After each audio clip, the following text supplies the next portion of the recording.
Boa tarde, graça e paz. Aqui é a Thalita Martins. Juntas nessa terça-feira vamos ouvir mais um pouquinho sobre o que o Senhor quer falar ao meu e ao seu coração. Amém? Vamos continuar falando sobre família, né? E quando eu digo família, é a sua casa, né? É com quem você mora. Então, creia que para esse tempo o Senhor quer tratar conosco. Amém? Então, quero te convidar a ler com calma. Eu não vou ler agora tudo porque é um texto um pouco maior, mas Gênesis 6, do versículo 9 ao 22. Aqui, só para vocês entenderem o contexto, então ele vai falando sobre a história de Noé. Quem foi Noé, quem era a família dele, e o que Deus viu em Noé, como eu citei ontem, né, que o contexto ali do tempo que Noé vivia, as pessoas estavam totalmente corrompidas, perversas, cheias de pecado, fazendo coisas más que não agradavam ao Senhor, muito parecido com o nosso mundo atual. E aí Deus olha e vê em Noé e na sua família algo diferente, né? E então o Senhor Deus, ele mostra benevolência, né, a favor da vida de Noé e da sua família. E ali, então, é nesse momento que o Senhor diz a Noé que ele vai destruir a humanidade e Deus dá uma direção para ele, né, com relação à arca, a sua construção, as medidas que deveria ter essa barca, né, esse barco enorme. E até então, para Noé, a princípio, humanamente, podia parecer uma loucura, porque nunca tinha chovido na terra. Como assim eu vou construir um barco?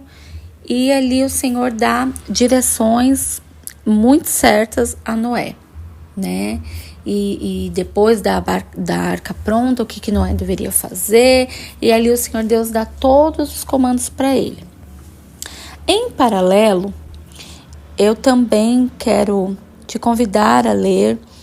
E quando eu digo convidar a ler, talvez você separe de fato um tempo para ler, né, essas passagens, esses versículos da qual eu estou citando, e talvez não, mas saiba que quando você para e vai ler, faz mais sentido aquilo que eu estou trazendo aqui, e também você passa a conhecer a palavra de Deus. Talvez você ainda não conheça, né? Não tenha nunca lido a Bíblia inteira, ou talvez até mesmo esse livro específico que eu estou citando. Enfim, mas reserve mesmo esse tempo e leia. Então, eu também te convido a ler em Lucas 7, do verso 36 ao verso 40... do verso 36 ao 50. E ali, Jesus, numa situação, né, onde ele é convidado para um jantar na casa de um fariseu, e ele, no final das contas, né, durante esse jantar, ele é ungido por uma pecadora. Mas eu quero ler para você a partir do verso 41, só para a gente entrar então no nosso devocional. E o 41 diz: 2 homens, disse Jesus ao fariseu, 2 homens deviam a certo credor. Um lhe devia 500 denários e o outro 50. Nenhum dos dois tinha como pagar, por isso perdoou a dívida a ambos. Qual deles o amará mais? E Simão aqui no caso era esse fariseu que convidou Jesus para jantar em sua casa. Então Simão respondeu para Jesus: suponho que aquele a quem a dívida maior foi perdoada. E Jesus lhe disse: você julgou bem. E em seguida virou-se para a mulher e disse a Simão: vê esta mulher? Entrei em sua casa, mas você não me deu água para lavar os pés. Ela, porém, molhou os meus pés com suas lágrimas e os enxugou com seus cabelos. Você não me saudou com um beijo, mas esta mulher, desde que entrei aqui, não parou de beijar os meus pés. Você não ungiu a minha cabeça com óleo, mas ela derramou perfume aos meus pés. Portanto, eu lhe digo, os muitos pecados dela lhe foram perdoados, pois ela amou muito. Mas aquele a quem pouco foi perdoado, pouco ama. Então Jesus disse a ela, seus pecados estão perdoados. Os outros convidados começaram a perguntar, quem é este que até pecados perdoa? E Jesus disse à mulher, sua fé a salvou, vá em paz. E qual que é o paralelo, né, que eu quero trazer aqui? Quando nós pensamos em família, cada uma com os seus costumes, os seus jeitos, cada uma com os seus problemas e dificuldades, cada uma com as suas complexidades, não é mesmo? Mas o fato é que quando esse fariseu ele convida Jesus para ir para sua casa e Jesus aceitou o convite sem titubear, o que foi já de chocar, né, as pessoas, porque é um fariseu chamando Jesus para ir jantar em sua casa e Jesus aceita. E ali foi algo feito mesmo por fé, né? Porque eu creio que esse fariseu, ele convida Jesus porque ele esperava algo, né? Não foi por acaso. E aí nessa situação, né, durante esse jantar na casa desse fariseu, essa mulher, uma pecadora, né, aos olhos dos homens ali para aquele tempo, ela é convidada e ela chega ali e ela já vê que Jesus é o Filho de Deus. Ela sabe que ele é o Messias. E nessa situação que eu acabei de descrever, que é essa mulher, ela se derrama aos pés de Jesus. Então ela lava os pés de Jesus literalmente com suas lágrimas. Ela seca os pés com os cabelos e ela derrama um perfume caro nos pés de Jesus, né, para perfumar. Tudo isso simbolicamente, mas eu creio que ali foi uma atitude dela de querer demonstrar amor a Jesus e reconhecer quem ele era de fato. E então, nessa situação onde, depois se você ler aqui o texto todo, o fariseu, ele não abre a boca para falar absolutamente nada, ele só pensa, nossa, mal sabe Jesus quem é essa mulher. E nessa situação, Jesus, obviamente, conhecendo e sondando o coração e os pensamentos de Simão, Jesus vira para ele, né, e confronta ele. E aí, durante esse episódio, ali, o mal do coração de Simão foi revelado. E imediatamente Jesus o repreendeu, o confrontou. E o sofrimento e a culpa dessa mulher que estava ali aos pés de Jesus foram também manifestados por ela. E ali houve consolo e um novo começo e perdão, né? Jesus a perdoa. Então, a partir disso, o que ele diz ali no final? A sua fé salvou, vá em paz. Então, a partir disso, existe um novo começo, né? Mas também nós precisamos ver que em uma situação, né, em um momento ali, Jesus ele não desperdiça nada, ele já tratou duas coisas, né? O coração de Simão mostrou para ele que não é isso que Jesus que define, né?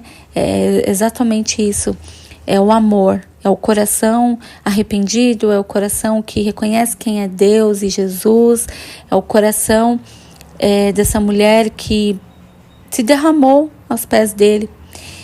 E Jesus mostra para Simão que é isso que ele quer e espera da gente, né?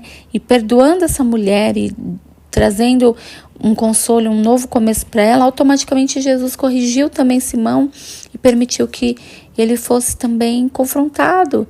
E no confronto também a libertação, também a salvação, também a amor. Porque a palavra não fala que o pai, né, corrige o filho que ama. Então, Jesus ali estava também se revelando a Simão. Então, na mesma situação, ele se revelou àquela mulher pecadora e a Simão de maneiras diferentes.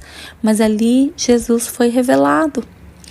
Então, muitas vezes, nesse relato e o paralelo com a história de Noé, porque o momento que Noé vivia também ali era um contexto difícil, né? Imagina o esforço que ele não tinha que fazer para manter a sua família diante do Senhor limpa, né? Incorruptível, enfim, levando uma vida que agradasse ao Senhor.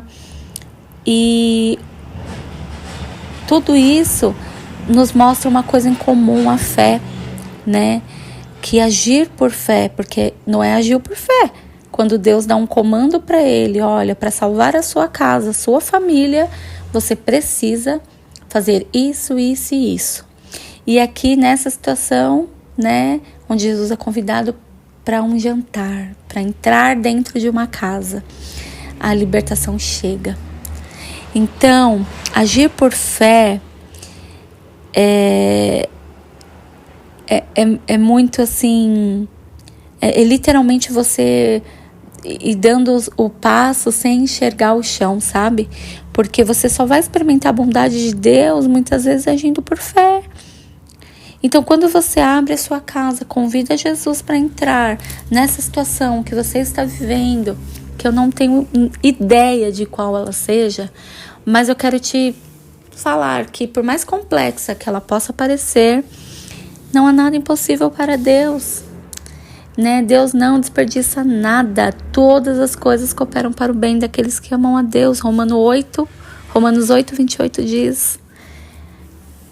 E é de fato isso, né? Jesus, ele simplesmente quer que a gente convide ele para entrar na nossa casa, na nossa família, na situação, muitas vezes aí no furacão. Ele só quer isso, que você o convide, que você dê espaço para ele, que você se derrame, talvez como essa mulher se derramou aos seus pés e só simplesmente abra o seu coração, né? Porque ele vai olhar para você, e assim como ele viu nessa mulher um arrependimento, porque Jesus, ele sondou o coração dela, ele não olhou para os pecados dela, né? Ele viu quem de fato ela era. Mesma coisa Noé, Jesus, né? Deus viu Noé, viu as atitudes dele, viu o coração dele, disposto a agradar e obedecer o Senhor. Então, é sobre isso, irmãs. Convide Jesus para entrar na sua casa, na sua família, porque onde Jesus chega, onde ele chega e onde você convida ele, algo acontece, né? As coisas não permanecem do mesmo jeito. Amém? Vamos orar. Senhor bendito, poderoso, Senhor, nós declaramos que Tu és santo, que Tu és grande, Pai, que não há outro além de Ti. Senhor, nós Te convidamos para entrar no nosso coração nesta tarde. Venha nos sondar, Senhor, vê o que há no nosso coração, Senhor. Lá no fundo, muitas vezes escondido, que nem a gente consegue entender e enxergar. Mas nós clamamos, Pai, pela Tua presença, que o Senhor entre em cada lar, em cada casa, Senhor, em cada família, nesse instante, Senhor, e por mais complexo que seja o que cada um está vivendo, Senhor, que eu não sei, mas é algo que muitas vezes chega a atormentar, Pai, esta mulher. Chega, Senhor amado, a deixar desesperada, porque de fato ela mesma não consegue mudar, ela não tem mais forças, ela não tem mais recursos, ó Deus. Mas eu sei, Pai, que o Senhor não desperdiça nada, e quando a gente se derrama aos Teus pés, ali o Senhor age. Que seja assim, Senhor, em cada família aqui representada, cada família, cada lar dessa pessoa que está ouvindo agora, Pai, esse devocional e esta oração. É no nome de Jesus que eu oro, que é poderoso para fazer infinitamente mais do que pedimos ou pensamos. A Ti, Senhor, seja dada toda a glória para todo sempre. Amém. Deus te abençoe, mulher.